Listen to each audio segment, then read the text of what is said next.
काला साया। यूं तो बनारस घाट अपनी खूबसूरती के लिए बहुत प्रचलित है, पर घाट के किनारे कई राज लिए बैठे हैं। ये कहानी शुरू होती है बनारस के घाट के पास बने ममता निवास से, जहाँ प्रिया लाल जोड़े में ममता के घर उसकी बहू बनकर आती है।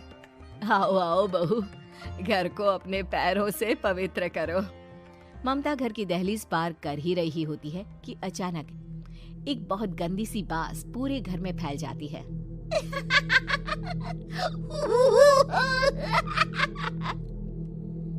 ये बदबू और ये आवाजें, ये कौन हंस रहा है माँ? अब ये पड़ोसी ना हमारे थोड़े अलग से है। कहाँ हम शाकाहारी और ये मांस मच्छी खाने वाले। छोड़, तू ध्यान मत दे और गृह प्रवेश कर। और हाँ बहू, अपनी सास की एक बात हमेशा याद रखना, इन पड़ोसियों से तो कभी बात नहीं करेगी। अच्छे लोग नहीं है ये। अपनी सास की ये बात मानेगी ना बेटा? हाँ माँ, जो आपकी मर्जी, मैं उनसे बात नहीं करूंगी। अगले दिन प्रिया अपनी पहली रसोई बनाने रसोई घर में जाती है। ये छोटी बात तो नाक में जा रही है। एक काम करती हूँ, खिड़की खोल देती हूँ। प्रिया खिड़की खोलने जाती है। इतने जाले, लगता है इस खिड़की को कभी खोला ही नहीं गया। पर ऐसा क्यों? ओह, नॉन वेज की स्मेल आती होगी ना। 2 मिनट के लिए खोल लेती हूँ, फिर बंद कर दूंगी। प्रिया खिड़की खोलती है। खिड़की खोलते ही उसकी नजर सामने वाले घर की खिड़की पर पड़ती है, जहाँ एक लड़की खड़ी होती है। हाथों में मेहंदी, लाल रंग की साड़ी, बिल्कुल सजी धजी, मानो प्रिया की तरह ही वो भी नई नवेली बहू हो। वो प्रिया को देखकर मुस्कुराती है।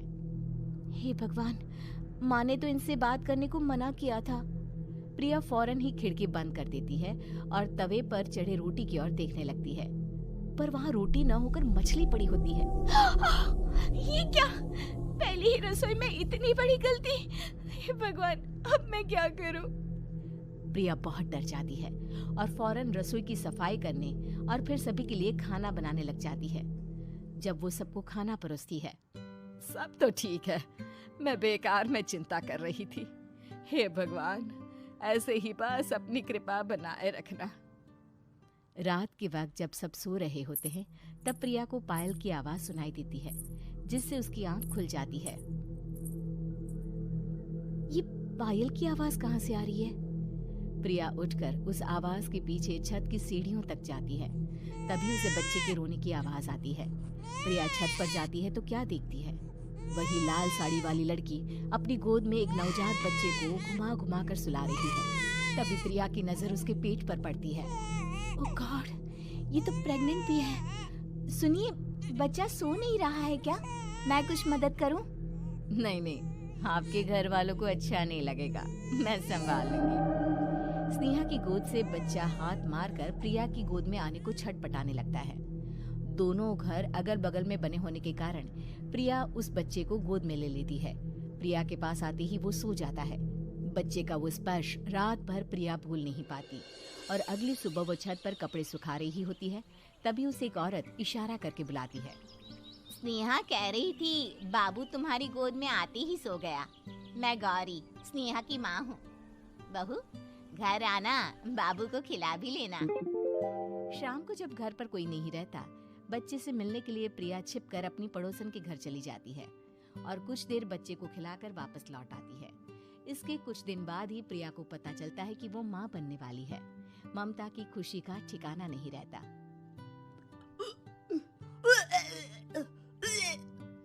माँ जी, पता नहीं क्यों उल्टी आ रही है।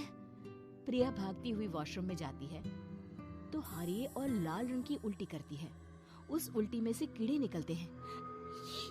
ये क्या? खून और ये कीड़े! माँ! माँ!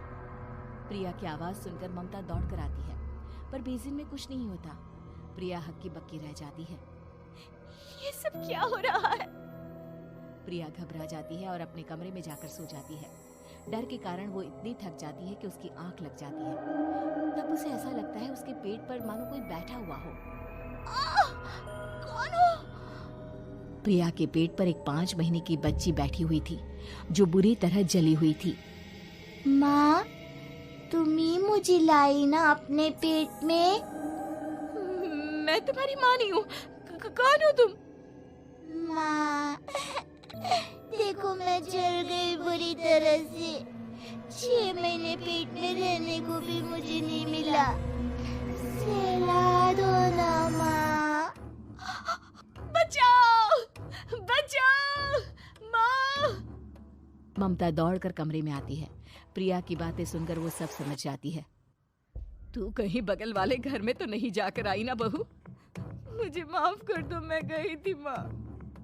उस घर में सब मरे हुए हैं बहू। कई साल पहले स्नेहा उस घर में बहू बनकर आई थी। कुछ ही दिन में वो एक बच्चे को जन्म देने वाली थी। पूरा घर बच्चे के आने की खुशी में खोया था कि एक दिन अचानक उस घर में आग लग गई। सब बुरी तरह जलकर मर गए।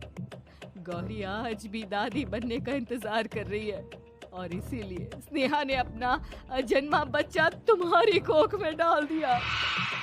ममता ये कह रही होती है कि पीछे से उसके पैरों को एक बच्चा पकड़ लेता है। दादी, दादी। माँ, स्नेहा की गोद में यही बच्चा था। ये बच्चा कौन है फिर? तेरी मौत है। तेरी भी दादी। जिस चीज का ममता को डर था वही हो गया।